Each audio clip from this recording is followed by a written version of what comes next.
So greetings guys and welcome to the premiere audiovisual episode of Podvise. My name is Ronny Onkeo. I'm the creator of the show. And first off, I'm really excited, that we're finally, embarking on this particular journey of doing more audiovisual content. For everyone, who's been with us, through this whole time, knows that we've been doing mostly audio content. So, we are really excited to be embarking on this particular journey. And most importantly, to be introducing my team as well, who's been behind the scenes, helping us creating amazing content. Yes, sir. And without much further ado, I'll leave it up to you all to just do, an introduction about yourselves. So, yeah. Please, Joy. My name is Joy Gichobi. I am the host of the show, the writer of the show, helped with the set design, Karibuni sana, we'll get to know each other more. Yeah. For sure. Can't wait. Dope.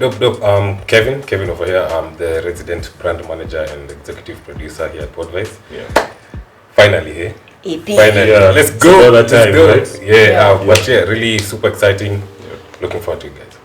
Definitely. Okay, so getting right into the show. Yeah. With our latest current event, although which is surprising because people are not really discussing it, which makes me wonder about the relevancy of the KCSE results. Sure. They came out yesterday.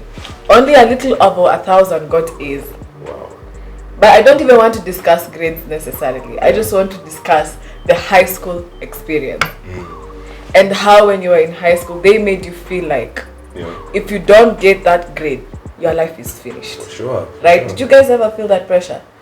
Yeah, at the moment, right? Yeah. Did you? Sindio? Yeah. And it was in every talk, every motivational talk. And then when you stop, I feel like it's quite a culture shock, or I got it, because when I finished school, nobody cared. I have gone to an interview where I wanted to give myself, like, I don't care where you've schooled.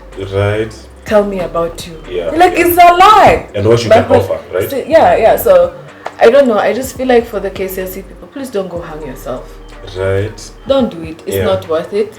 And these people don't know what they're talking about. But high school was a whole thing.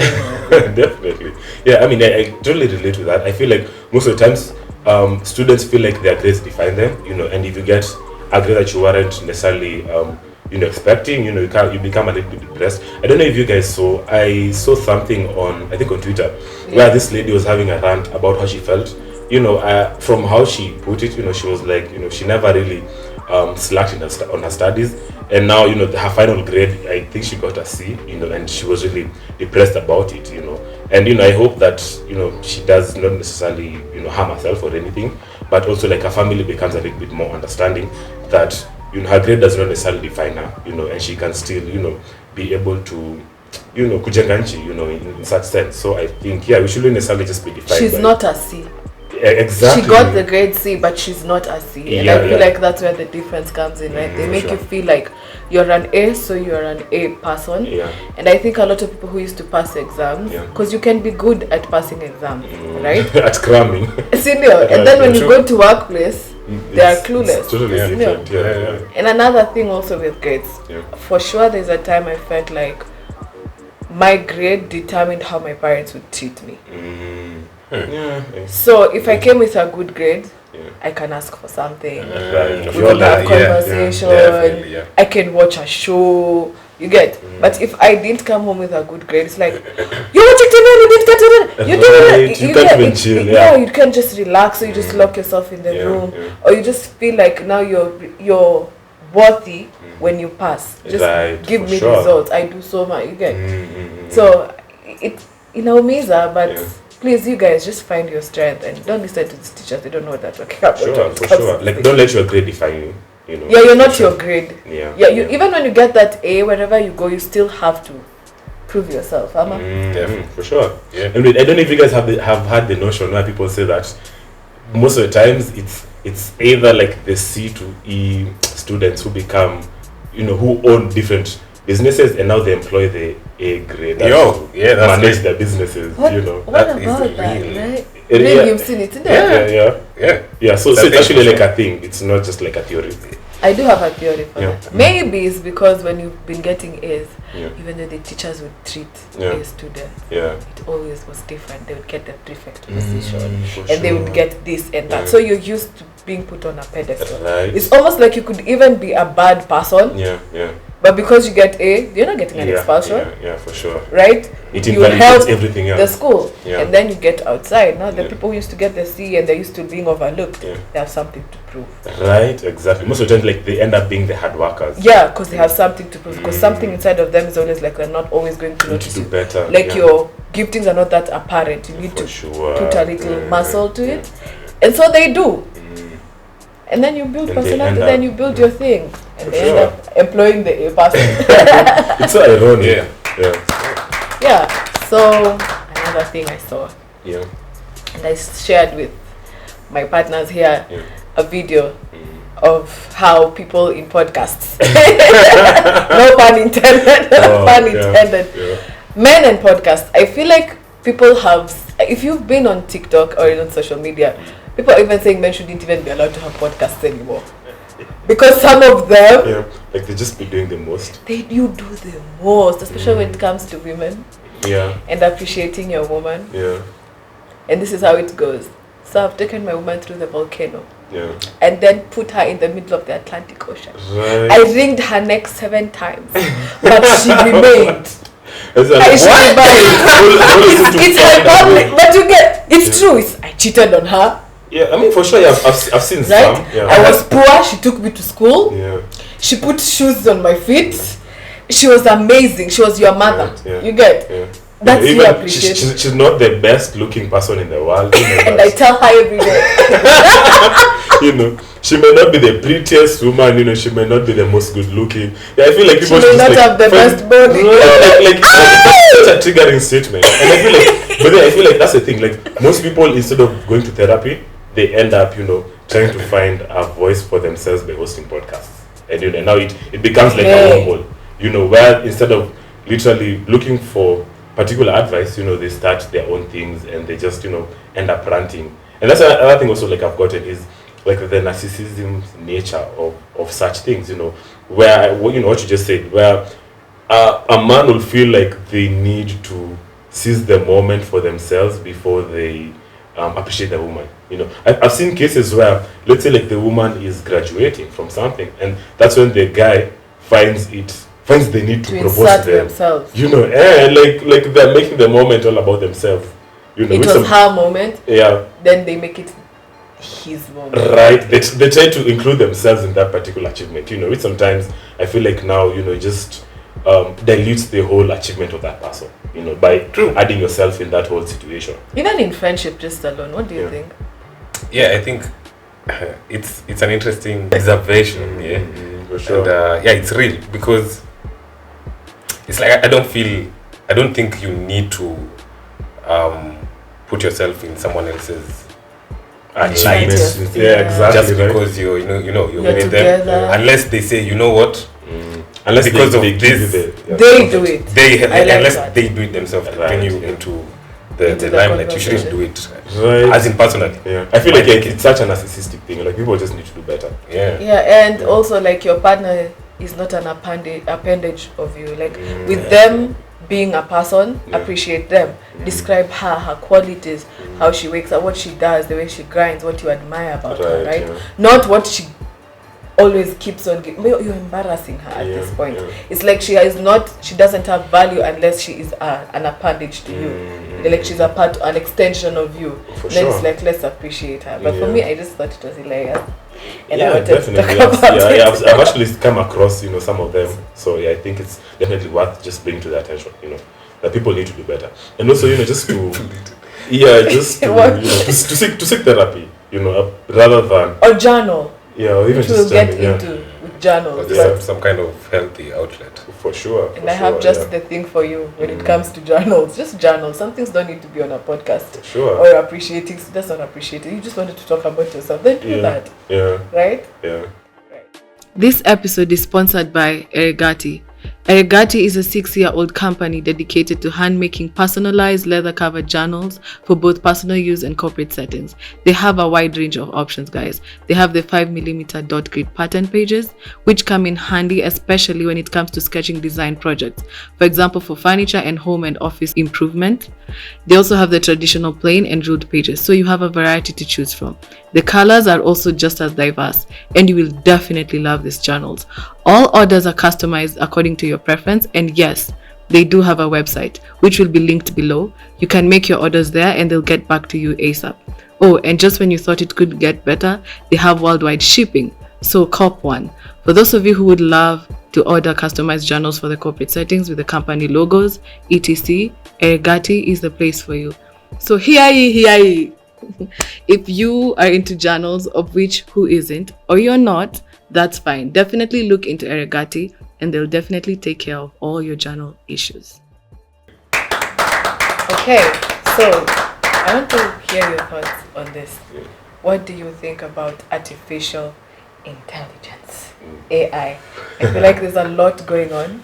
Right. It's an ocean. I don't know where to begin. So I won't even try. Yeah. I'll just hand it to you. So you can just tell us what's happening. What's going on? So it's so funny. So I feel like AI is an emerging technology, that I think can it's about, if it hasn't already disrupted, every other ecosystem or workplace, where AI has become like a really important tool for you to even do research. As I've seen, people talk about it. You can be able to write your cover letter. Be able to basically even do your assignments. Online writing business. Exactly. You can find their home there. Exactly. So it's become a really, really important tool. But also at the same time, I think it has its pros and cons, in the sense of, it has been able to, be able to be a tool for good research and to even like give you like factual information. But at the same time, it has also become a wormhole for, misinformation. In the sense, there's something that I saw. I don't know if you guys are conversant with Chat GPT, which is a really, really. Is it new? Can we say it's new, or is it just new to us?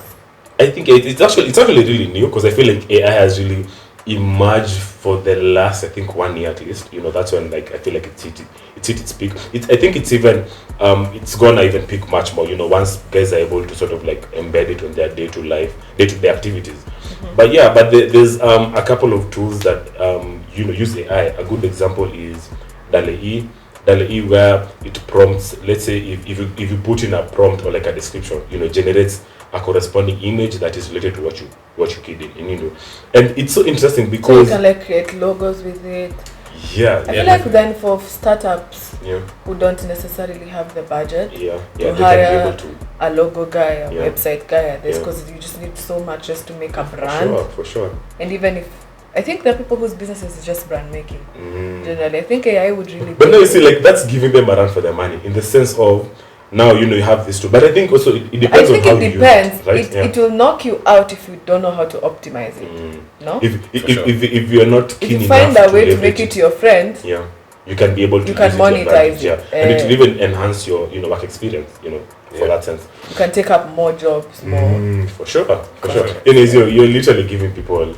Some really, really alpha. But as I was saying, so OpenAI is the company, is the parent company for DALLE-E, and Chat GPT. DALLE-E is the AI feature that is able to generate images based on your description. That's DALLE-E. It owns OpenAI owns both Chat GPT and DALLE-E. Is DALLE-E the one you were telling me if you want, for example, a Superman dog? Exactly. You can literally just write that, and then it will generate that and give you options that you can choose. It will give you 4 different iterations that you want.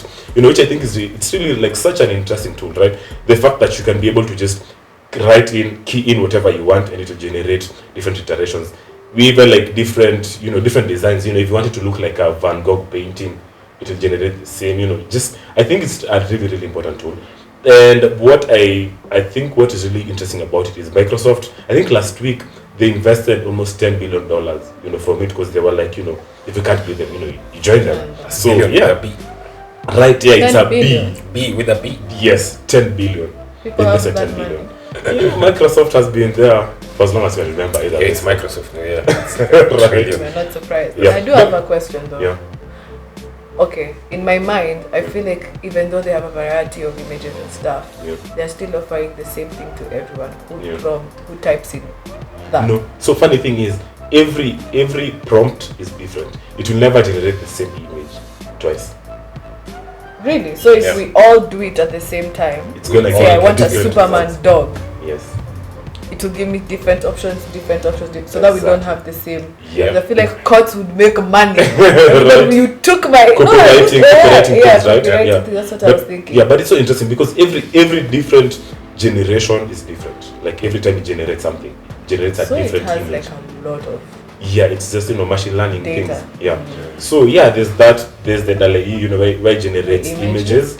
Yeah, then there's Chat GPT, where now it generates different phrases and paragraphs, based on what you key in, right? So if you want to do, you can tell it to write for me a cover letter. Just give it a few descriptions, and it will write for what you. What you're applying for, exactly. And maybe your details, like your name and your experience. It can, And now the other good thing is also, if you're not contented with that, you can regenerate, and it will do another iteration of it. Yeah. So I think it's really like where we're heading to right now. I think it's really it's exciting, because now this is a national tool. I think it also depends from where you're looking at it, right? But for me, I'm really excited because it's another tool to just be able to make your work a bit more efficient and save you time and that. But now we come to the advertisement part of it, where they're gonna be making their money, because every corporations need to make at their money. the end of the day.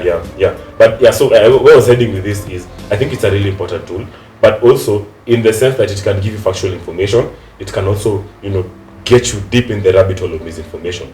A good example is because a good example is one of my friends did a prompt where they were asking who is the current president of Kenya. The first time it actually said Uhuru Kenyatta.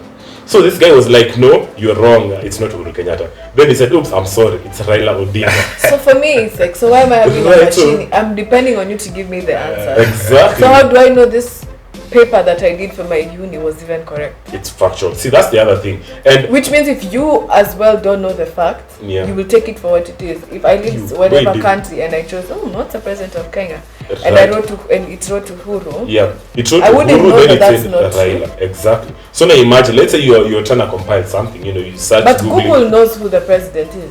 I think Google knows. So what is the issue? I don't know why Chat GPT hasn't. They should merge with Google. That's interesting. Google. There was Chat GTP that. Is so it GTP or GPT? GPT. Yeah, Chat GPT. Yeah. It's the one that gave the Raila thing. Yes. It gave misinformed answer. A misinformed answer on the current president of Kenya. So you can imagine for someone. And there is Google, so I don't understand. Right. Where are they getting their data? Can Google sell its data because that's Google's data, no? And now I feel like since they partnered with Microsoft, Google and Microsoft always then maybe we'd get better.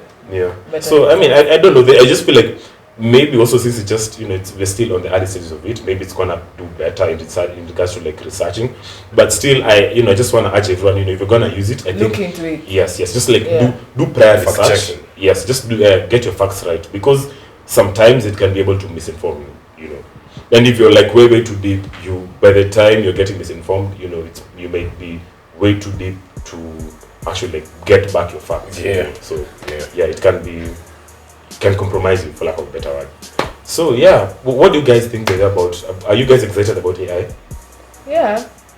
I just hope whoever is behind making it, because at the end of the day, these are human people. Right. Let it be as diverse as possible. I've said it before. For sure. Have all colors, races, consider ethnicity, all. just to make it more holistic and whole and more factual, for sure, and more culturally correct. Okay, exactly. May not know everything, but at least know a president.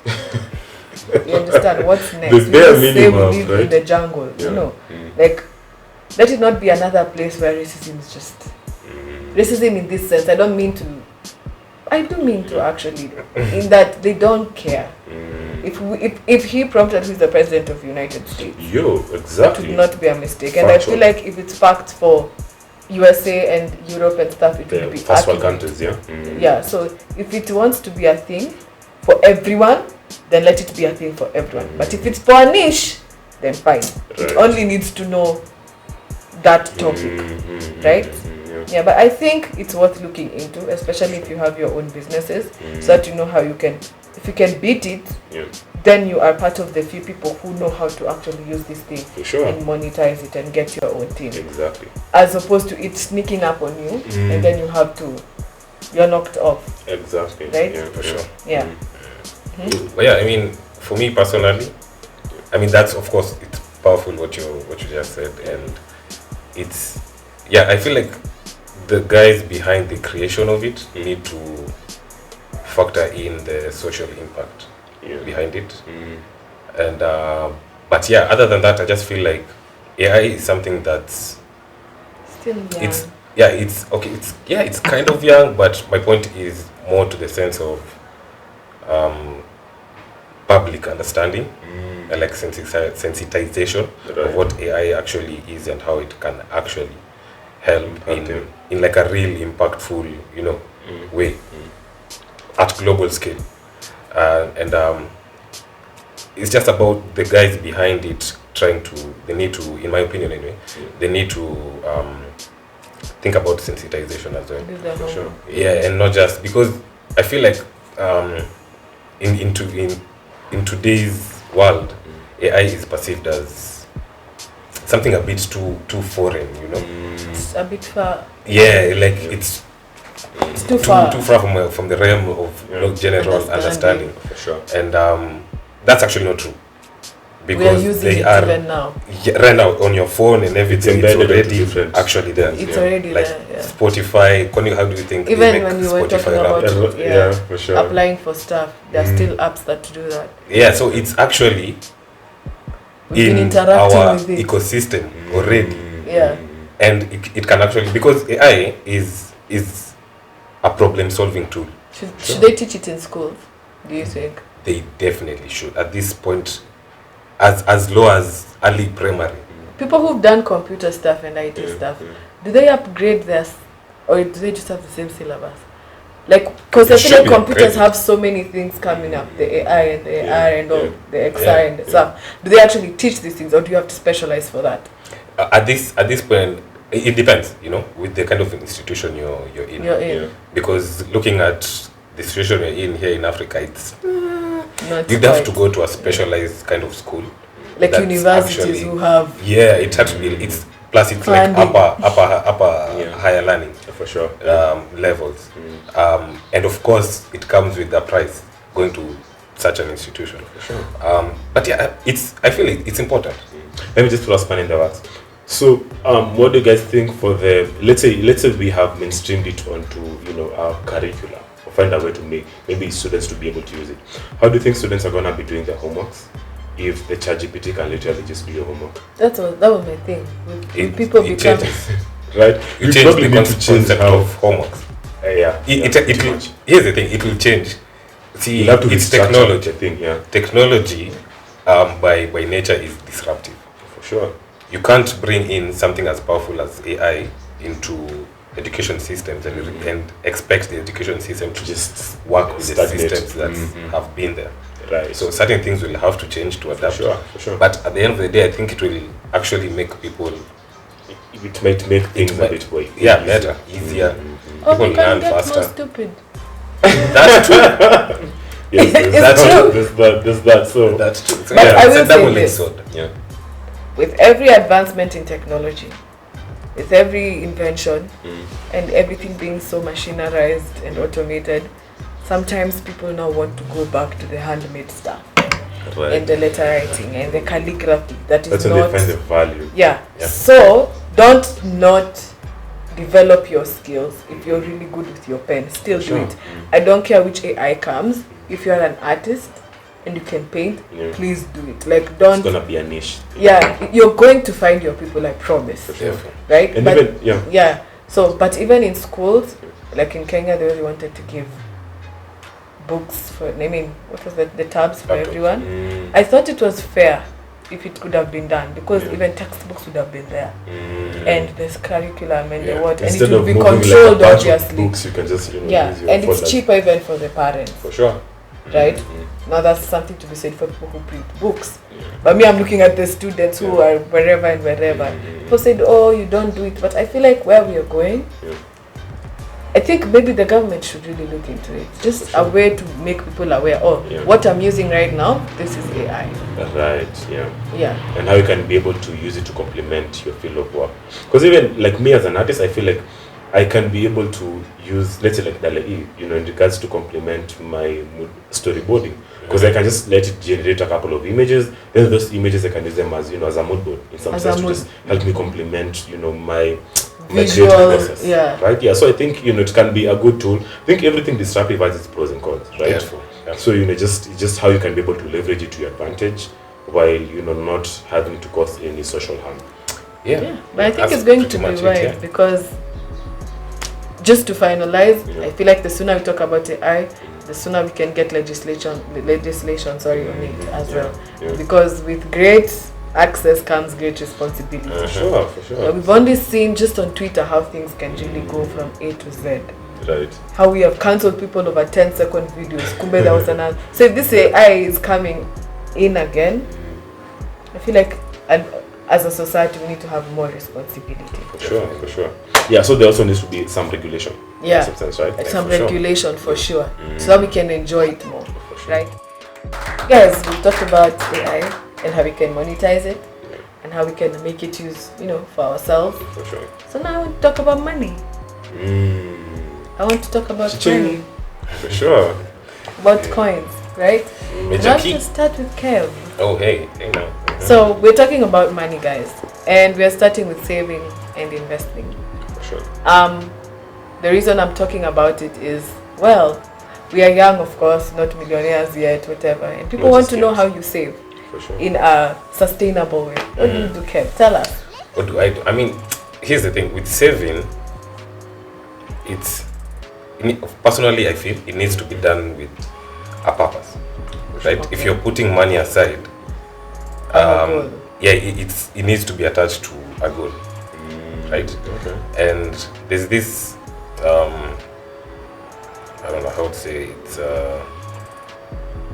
It's a thought that I got from something Warren Buffett, I believe, said. Yeah, for sure. I don't remember the exact quote, but it was something along the lines of saving is like putting your money to rest, to sleep, letting it gather dust. Okay. But to be saving, you need to also be investing. And then different things. Yeah, and you need to balance it. One needs to be, one has to have more weight over the other, right? Okay, you need to be essentially investing more than you are saving, right? So the way I see it is savings is mostly for, I need to get myself like a certain iPad Pro, Yeah, so that's something to save towards, right? But I don't feel like saving should be the most important thing in terms of like personal finance. I think we should look deeper into like investing, finding a balance there. Yeah, because the difference between that and between saving and investing is letting your money work for you grow. But is it in a way not saving for the future? Kidogo, I feel like investing for me always has like a saving thing. Yeah. It's not saving in terms of I can get that money and buy myself something, but it is saving in terms of in 10 years I have all this dividends, I have all this money just laying around, and if I wanted to start something like a business or something, I have money. So in another way, I feel like it's not saving front face, but back face I feel like there's a bit of saving kidogo. It's saving in a different way. Like the end goal. The end like goal the of it end is goal, for you because to have enough money to you can do something, Okay, right? yeah, because why is it working for you? That money you could have used it. Yeah. And like, why are you investing it? Why are so you can have more investing money. Yeah. So that you can do. Do you get my point, kidogo? It's not saving in the traditional way where you put this for savings. It's just this. This one, it's almost like people put it in circles and everything. I feel like it's a way of. I feel like maybe we don't understand saving in a very broad way. We understand it in the box thing, where you put a bit of change inside, and it grows. But I feel like for personal finance, then I liked what you said about saving with a goal, because there are people who just save to save. I will say though, if you don't have a saving culture, just start. It helps, right? And then the goal will come. It's always used for money. Right. But I mean, I totally agree with you guys. Also feel like we mostly shy from having these financial conversations, because most of people take money to be like a personal thing, in the sense of we don't normalize having these conversations. I was even having this conversation earlier with someone, let's say we go for for an interview and someone asks me what I want and I undervalue myself, I probably say 20k, and you come in, you say 100k, and when we leave, we don't have this conversation, so I feel like the more we mainstream these conversations when it comes to best, just financial conversations, we're able to. You're not scared of money. Yeah, exactly. Yeah, and that not just also being scared, but just like I feel like having these conversations, makes it easier to, to learn more about it. Because most of the times, people are so financially illiterate, but then you never really realize it till you are like, down bad. So I feel like we just need to normalize these conversations as much as we can, because I feel like money cuts across. People are hand to mouth, and when you're hand to mouth, you don't even want to hear about investing. I don't need to eat tomorrow. For sure. Yeah. And I think that's what really contributes to a lot of people not knowing about money.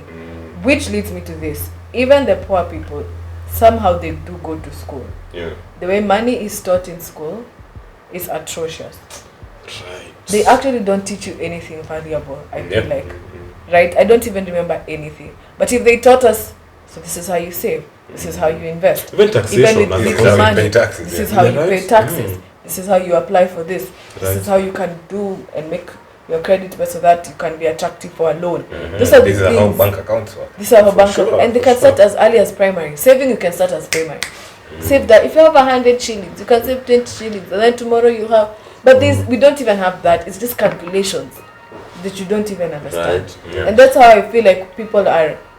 But if they're not scared of money, I think that's why people don't actually talk about money. Because it's either we don't know where to begin, or I just have so little or none of it. That you're so defensive, Yeah, you're just feeling really awkward to about it. Yeah, because you don't know. You're always looking for it. It's always hiding from you. So you don't even know, right? But I do think because it's something a lot of people pursue, I think then it's worth knowing something. Yeah. And I think it's cool. Yeah. It needs to be better. Actually, the education system.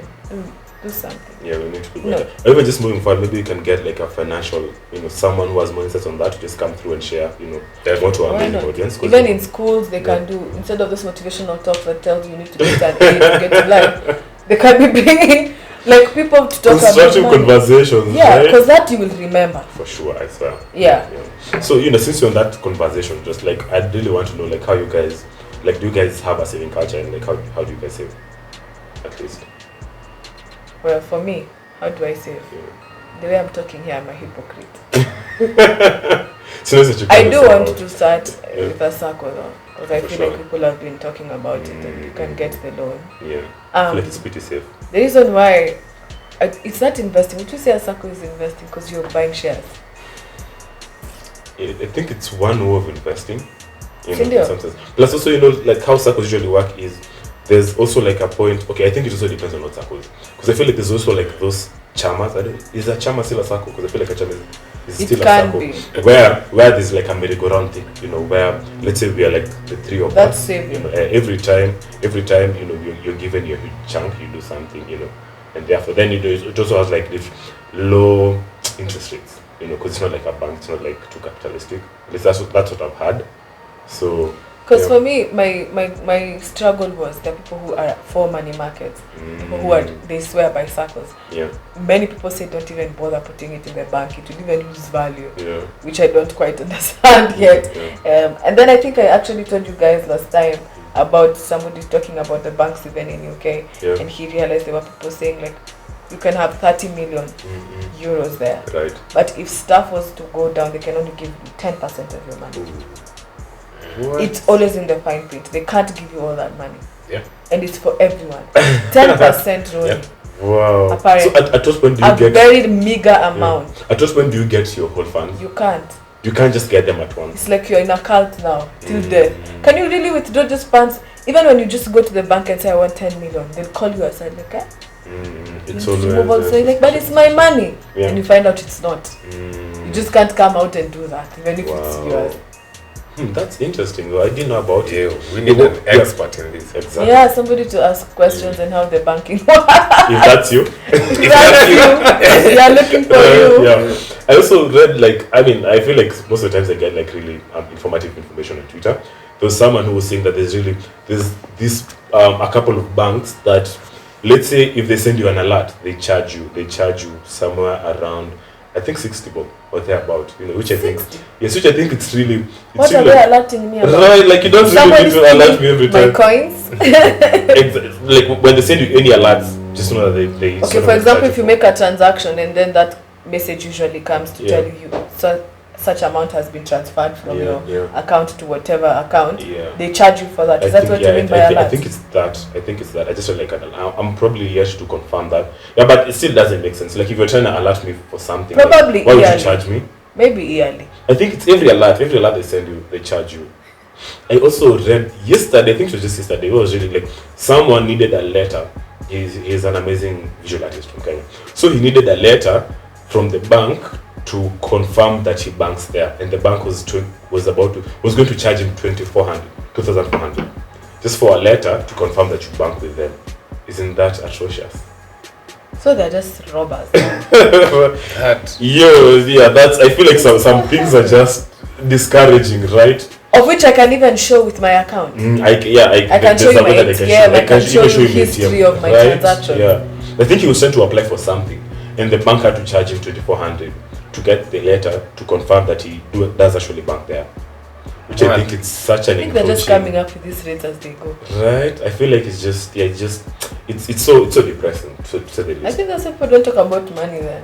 Yeah, right. Because now you can imagine, like, it's usually just so it's such an encroaching culture. And this mobile banking thing, the way they're charging us now. Yeah.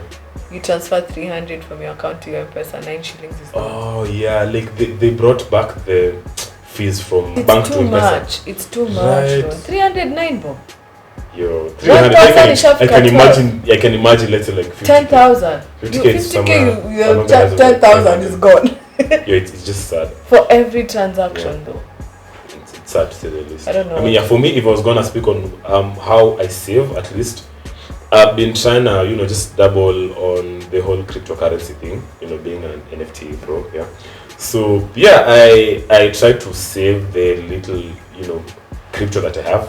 I have invested a bit in, don't know if I should be exposing myself. Hey, imagine I hear crypto, I just hear gambling. Yeah. No, but I think most of the times, people try to make quick money. And that's why you get caught. I feel like people's money just drink water. That's why I don't know. That's just a volatile. Like, do you understand my apprehension? Yeah. Is it not fancy gambling? I mean, it is, but acceptable gambling. There is a crazy. Yeah, that's the thing. Yeah, but also, but that's the thing with crypto. It's so volatile, So just invest the money that you don't. Remember that guy you were telling me about who has been arrested? SBF Bankman Fried. Yeah, the guy from FTX who swindled all the users a couple of billions. Yeah, it was crazy. Dollars. At 30 years old. I'm really sorry for anyone who lost their money. Yeah, but I feel like most of the times, you have to have just like prior good education, and also just don't be greedy.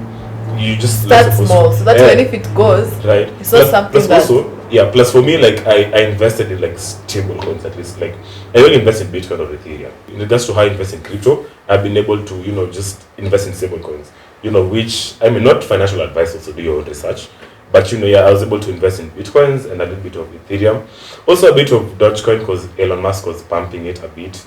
Yeah, and Mana. I know I'm getting a bit technical, but Mana. Yeah, that's like metaverse coin. Different casinos. Yeah. Yeah, if you're gonna, if that's how you think about it. But yeah, so yeah, I think it's wise to just diversify. I feel like just educate yourself. Yeah, in whatever you want to, because you can also invest in land. Yeah. And you can invest in assets that appreciate. Just don't invest in liabilities. Home. Right, like cars. For renting, people, it's an investment. So investment is huge. For sure. Do you want to answer? No, I think that's pretty conclusive. But yeah, I mean, with all these like emerging things and like things going around us, I think the most important thing at the end of the day is just to try as much as possible to educate yourself. Do your own research and then figure out what works for your unique situation. It's interesting because what works for me, because I'm in the NFT space. Let's say you don't create understand spaces, it a bit better. And let's say if you don't create NFTs, then I don't see the need of you getting too deep into the crypto unless you have like funds that you're willing to risk. But because me, I've been able to sell my pieces and I've been able to be paid by crypto. So I can. Thanks. So I can comfortably stay in that space. Because I'm not necessarily. You've seen. Yeah. Plus, also, I'm not necessarily putting my cash there. I'm getting paid by crypto. And now you having to invest your Kenya shillings there. SBF Alameda Research. Your 2 coins. Yeah. God. So I think what works for you might not necessarily work for me. But also, I think it's just nice if you can. Then I feel like maybe if when it comes to investing, invest in your interests as well. Yeah, definitely. So if assets is your interest, like art, if you don't understand anything about art, come on. But if you know about art, you may want to invest in that. If land is your passion, then do that. If this is, so I feel like the more knowledgeable you are in something, the less apprehensive you will be to want to dabble into it. And I think that's just the thing. Instead of thinking of money and saving and I need to know this, just know, what do I know? What do I care about now? Okay, so how can I invest in that? Yeah, definitely, yeah. But yeah, guys, let us know what you think in the comments. We've talked a lot about different subjects. So let us know. So guys, what do you think? We've had good topics today. We've talked about everything and everyone, right? Yeah, I think they've been so insightful. And also, how we said, for anyone who has anything to add on, they can always, continue all the conversation. All our handles, will be listed. For sure. In the description. Yes, so you guys have a wonderful week. See you next week. Join us. Please feel free to tag us, comment, like, share. Tafadhali, please. All is welcome. Right? Sure. Yeah. So also before we call it, I just wanted to tell you guys to get your copy of Kenya Asdari. It has a directory of amazing Kenyan artists all over here, and also if I might add, I also have one of my AR pieces over here as well. So looking forward to you getting your Kenya Asdari. So without much further ado, enjoy the rest of your week, and we will catch you guys in the next one. So till next time, keep it Podvise. See you. Bye bye. Yeah, how's that? That was good, right? Yeah.